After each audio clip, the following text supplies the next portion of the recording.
I remember the first time I met Michael Jackson.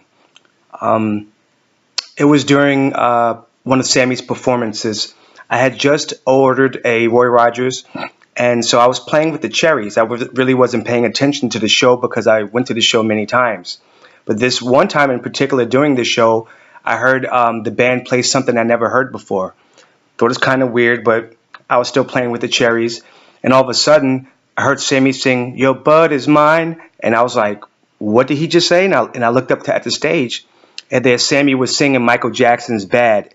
And he was grabbing his crotch, undulating his hips, and screaming, "Ow, ow," at the top of his lungs. And the audience was just laughing their ass off. I just couldn't believe what I was seeing because Michael Jackson was an idol of mine. Actually, I wanted to meet him before Sammy came in my life. I used to watch the Jackson 5 cartoon when I was a kid, and I was a fan of Michael Jackson's music and the Jackson's 5 music, and always wanted to be a part of the entertainment industry before I met Sammy. And so after the show, we went back to the green room, and my mother opened up the door, and there was Michael Jackson sitting right there. I was so nervous. I couldn't even say anything. I don't even know if I said hello. All I did was slowly lift my hand to say hello, and I think I whispered hi. And all of a sudden, he did the same thing with his white glove, and he was like, "Hi," because he was very soft spoken. And I was just freaking out. I didn't know what to say. We took pictures, which I don't have, but I was just so afraid to talk around him. It was just an awe-inspiring experience. And who else was there was an actor by the name of Emmanuel Davis. I'm not Emmanuel Davis, that's me. Emmanuel Lewis. He played Webster on the show Webster. And Webster was a show about a kid getting adopted into a loving family.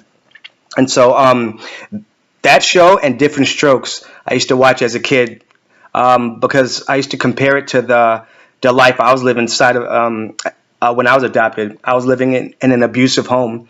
And here I'm watching TV, and the shows were about adopted kids, and they weren't getting treated like the way I was. So I always wished to get out of the house, and get away from that lifestyle. And it's so cool that Sammy took me out of that, and I got a chance to meet one of my idols.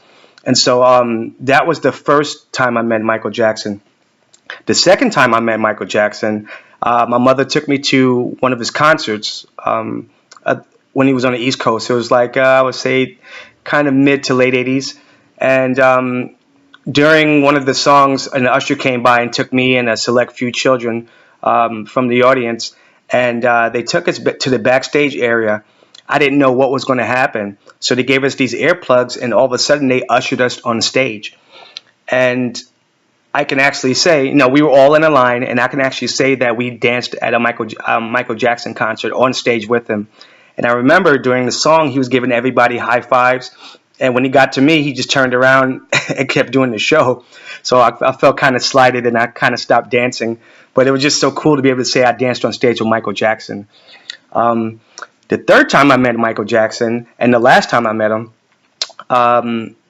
it was after my father's 60th anniversary special. And they had a whole bunch of celebrities pay tribute to him, and Eddie Murphy hosted it. And after the show, all the celebrities came by the house.